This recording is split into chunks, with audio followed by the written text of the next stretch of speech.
depuis les quelques dernières années, les concepteurs d'ordinateurs portables ont décidé d'offrir des produits beaucoup plus polyvalents. Alors, on voit de plus en plus des ordinateurs portables avec écran tactile ou que ce soit même carrément une tablette qui est utilisée comme un remplacement d'ordinateur. Dans le cas présent, on a la Pixelbook de Google qui est, je dirais, probablement le meilleur des deux mondes. Comme vous pouvez voir ici, on a vraiment, c'est une tablette. Tout ce qui est de plus normal, on peut l'utiliser en mode vertical, mode horizontal. Pour le commun des mortels, ça semble être une tablette. On a un écran de 12,3 pouces. L'image est vraiment très très belle, c'est magnifique. On a deux haut-parleurs à l'avant qui sont surprenamment très puissants. J'ai vraiment très positif, mais c'est à l'intérieur où ce qu'on a le plus gros changement. On est habitué d'avoir des processeurs Snapdragon ou des choses comme ça quand il vient le temps de parler de produits Android, mais ici, non, on a un processeur Intel. Un processeur Intel de 7e génération. On a 8 ou 16 GB de mémoire. On a trois types de grosseur, ça peut être un 128, un 256 ou un 512 GB pour ce qui est des disques durs. Alors, assez de travail. On a assez de place pour tout le travail. On a deux ports USB-C de chaque côté qui peuvent être utilisés pour autant pour le charger que pour y connecter, mettons un exemple, un écran 4K, parce que oui, ça fonctionne, on peut se connecter à un écran 4K. On peut également utiliser le stylus pour dessiner sur l'écran. Il fonctionne extrêmement bien, je n'ai pas aucun problème avec ça, je vais y passer quelques heures là, à faire des dessins là-dessus. C'est vraiment tout à fait génial.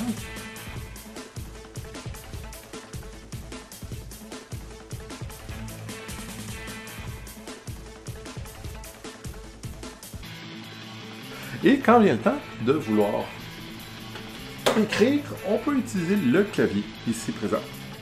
Et le clavier est magnétiquement aimanté dessus. Et voilà, le travail, on est rendu à fonctionner presque comme un ordinateur portable. C'est vraiment super pratique. Je dirais que c'est un clavier qui m'a étonné parce que c'est très très facile d'écrire avec. J'en ai essayé quelques-uns des ordinateurs, des tablettes avec des claviers comme ça, puis c'est pas toujours évident. Dans ce cas-ci, je dirais que ma période d'adaptation a été quand même relativement assez minimale.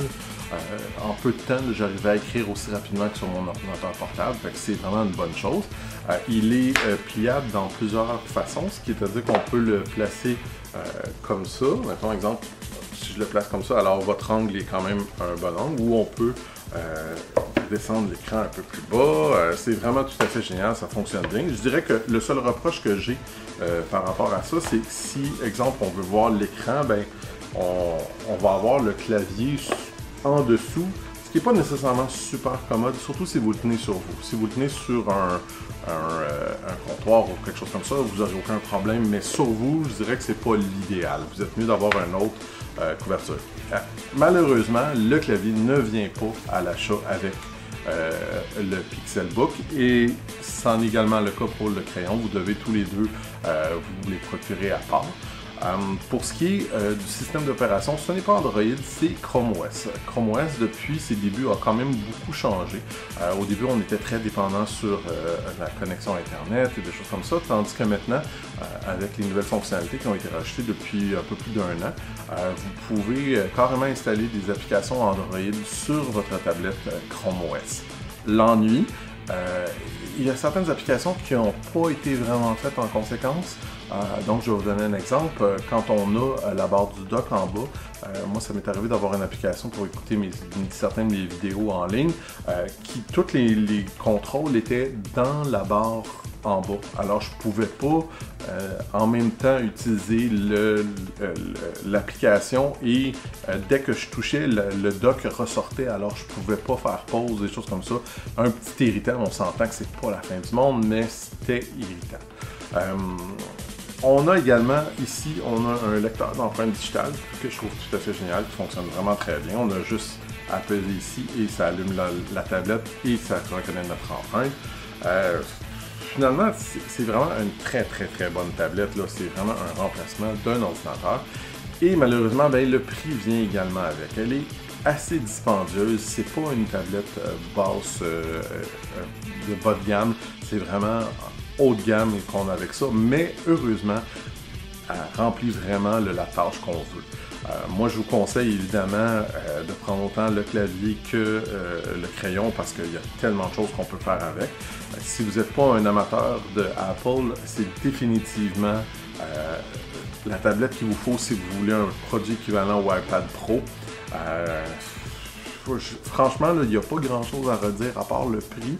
Puis, c'est pas un prix qui est exorbitant versus la compétition, c'est juste un peu plus cher que ce que vous devriez normalement payer pour d'autres produits. Je veux dire, c'est pas un iPad ordinaire, c'est plus dans vraiment la même catégorie qu'un iPad Pro. Puis, moi, d'après moi, Google a vraiment un produit très, très gagnant avec ça. C'est l'équivalent. Alors, pour les amateurs d'Android, ça vaut définitivement la peine. Puis si vous voulez quand même un peu plus de détails là, pour spécifications techniques et quelques petits autres détails, je vous invite comme toujours à lire ma critique sur le blog Brancha de Best Buy que vous pouvez trouver dans les liens de cette vidéo.